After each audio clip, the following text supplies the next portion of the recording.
অন্তর্বর্তীকালীন সরকারের কোন ধরনের পরিকল্পনা যদি থাকে যে এই গণ অভ্যুত্থানকে ব্যর্থ প্রমাণ করা, আমি মনে করি বর্তমান উপদেষ্টা মন্ডলী আপনাদের যদি হুঁশ না আসে, গণ অভ্যুত্থানের শক্তি এখন রাজপথে আছে, ফিরে যায় নাই, তাদের রক্ত কিন্তু ঠান্ডা হয় নাই।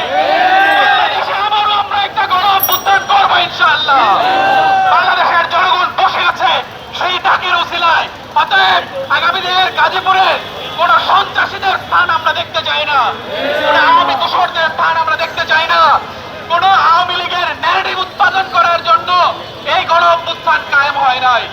সেই আশা এবং আকাঙ্ক্ষা ব্যক্ত করে আগামী দিনের রাজনীতি যারা বাংলাদেশ পন্থী রয়েছেন, আসেন আমরা এক হয়ে বাংলাদেশের রাজনীতি নির্মাণ করব এবং বাংলাদেশকে একটি সুখী সমৃদ্ধশালী দেশ হিসাবে এই বিশ্বের বুকে আমরা পরিচিত করতে চাই।